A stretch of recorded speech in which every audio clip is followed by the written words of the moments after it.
ವಿಶ್ವ ಬ್ಯಾಂಕ್ ನೆರವಿನಿಂದ ವರ್ಲ್ಡ್ ಬ್ಯಾಂಕ್ನಿಂದ ಈ ಒಂದು ಜಲಾನಯನ ಅಭಿವೃದ್ಧಿ ಕಾರ್ಯಕ್ರಮ ಸುಮಾರು 6,130 ಹೆಕ್ಟೇರ್ಸ್, ಅದು ಸುಮಾರು 15,000 ಎಕರೆ. ಅಂದರೆ ಪ್ರತಿ ಏನು ರೈತನ ಭೂಮಿ ಇರ್ತದೆ ಅವನ್ನ ಎಕ್ಸ್ಟೆಂಟ್ ಏನಿರ್ತದೆ ಆ ಆಕಾರ ಮೇಲೆ ಒಂದು ದಿವಸ ಅವರಿಗೆ ಒಂದು ಸಾಯಿಲ್ ಕಾರ್ಡ್ ಕೊಡ್ತಾರೆ, ಭೂಮಿಯ ಫಲವತ್ತೆ ಭೂಮಿ ಕಾರ್ಡ್ ಕೊಡ್ತಾರೆ. ಫಲವತ್ತತೆ ಏನಿದೆ, ಏನು ಬೆಳೆ ಬೆಳಿಬೇಕು, ನಿರಂತರವಾಗಿ ಪ್ರತಿ 5 ದಿವಸಕ್ಕೊಮ್ಮೆ ಅವರಿಗೆ ಮಾಹಿತಿಯನ್ನು ಒದಗಿಸುತ್ತದೆ. ಅದ್ರ ಜೊತೆಗೆ ಅಲ್ಲಿ ಬದ್ದು ನಿರ್ಮಾಣ ಆಗಲಿ, ಆಮೇಲೆ ನಾಲಾ ಬಂಡಿಂಗ್ ಆಗಲಿ, ಆಮೇಲೆ ನಿಮ್ಮ ಕೃಷಿ ಹೊಂಡ ಆಗಲಿ, ಇದೆಲ್ಲರೂ ಮಾಡಿಕೊಂಡು ಏನು ಮಾಡಬೇಕು ಅನ್ನೋದನ್ನು ಸೈಂಟಿಫಿಕ್ ವಿಜ್ಞಾನ ಇದ್ರ ಮೇಲೆ ರೈತರಿಗೆ ಇವತ್ತು ಸಹ ಬೆಳೆಗಳನ್ನ ಬೆಳಿಬೇಕು, ತಮ್ಮ ಕೃಷಿ ಮತ್ತು ತೋಟಗಾರಿಕೆ ಬೆಳೆಗಳನ್ನ ಬೆಳಿಬೇಕು. ಮತ್ತು ಯಾವಾಗ ಆತಂಕಗಳಿರ್ತವೆ, ಹವಾಮಾನ ಇದು ಇರೋದಿಲ್ಲ, ಮತ್ತು ಅಥವಾ ಬೇರೆ ಯಾವುದೋ ರೋಗಗಳು ಬರ್ತವೆ, ಅದನ್ನೆಲ್ಲನೂ ಕೂಡ ಅವ್ರಿಗೆ ಇದು ಮಾಡಿ ಏನು ಕ್ರಮ ಕೈಗೊಳ್ಬೇಕು, ಮುನ್ನೆಚ್ಚರಿಕೆ ಕ್ರಮ ಕೈಗೊಳ್ಬೇಕು.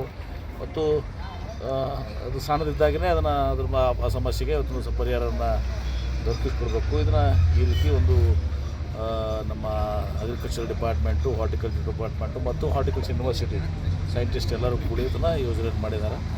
ಇದು ರೈತರ ಸಹಕಾರ ಬೇಕಾಗ್ತದೆ. ರೈತರ ಕಾಂಟ್ರಿಬ್ಯೂಷನ್ ಬರೀ 10% ಇರ್ತದೆ. ಈಗೆಲ್ಲ ಅಂತರ್ಜಲ ಹೆಚ್ಚಿಗಾಗಿದೆ, ಕೆರೆ ತುಂಬೋದಾದಮೇಲೆ ರೈತರು ಸ್ವಲ್ಪ ನೆಮ್ಮದಿಯಿಂದ ಇದ್ದಾರೆ. ಈಗ 10% ಅಂತ ಒಂದು 2,000-3,000 ಹಾಕೋದಿರ್ತದೆ. ಅದಕ್ಕೆ ಅವರು ಕೂಡ ಏನು ಅಂಥದಕ್ಕೆ ಹಿಂದೆ ಮುಂದೆ ನೋಡೋದಿಲ್ಲ. ಒಟ್ಟಾರೆ ಇದೊಂದು ಪ್ರಾಯೋಗಿಕವಾಗಿ ಇದೊಂದು ಒಳ್ಳೆಯ ಯೋಜನೆ.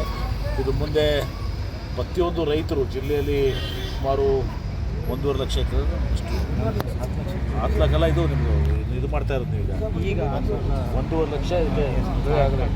1 ಲಕ್ಷ ಕಾರ್ಡ್ಸನ್ನು 1 ಲಕ್ಷ ಹೆಕ್ಟೇರ್ ಪ್ರದೇಶದಲ್ಲಿ ಒಂದು ಸಹ ಕಾರ್ಡ್ಸನ್ನು ತುಂಬಿಸಿ ಕೊಡ್ತಿದ್ದಾರೆ. ಹೀಗೆ ಇದು ಒಂದು ಸೈಂಟಿಫಿಕ್ ಬೇಸ್ಡು. ಹಾಗೆ ನಾವೆಲ್ಲ ಮಾತಿಗೆ ಇಸ್ರೇಲ್ ಮಾತನಾಡ್ತೀವಿ. ಈಗ ಕೃಷಿ ವಿಶ್ವವಿದ್ಯಾಲಯ ಕಲಿತಂಥ ಏನು ಮಾಡಿ ಇವತ್ತು ವಿದ್ಯಾರ್ಥಿಗಳೇನು ಕೃಷಿ ಮಾಡ್ತಾರೆ, ಹಂಗೆ ನಮ್ಮ ಸಾಮಾನ್ಯ ರೈತನೂ ಕೂಡ ಇವತ್ತು ವಿಜ್ಞಾನದ ಕಡೆ ಇವತ್ತು ಸಹ ಮಾಡಿ ವಿಜ್ಞಾನಕವಾಗಿದ್ದರಿಂದ ತಮ್ಮ ಬಳಸ್ಕೊಂಡು ಇವತ್ತು ಸಹ ತಮ್ಮ ಬೆಳೆಗಳನ್ನ ಬೆಳೆಯುವಂಥದ್ದು, ತಮ್ಮ ಭೂಮಿಯನ್ನು ಅಭಿವೃದ್ಧಿಪಡಿಸ್ಕೊಳ್ಳುವಂಥದ್ದು, ಇದೆಲ್ಲವೂ ಕೂಡ ಇದರಿಂದ ಆಗ್ತದೆ. ಸರಿಗೆ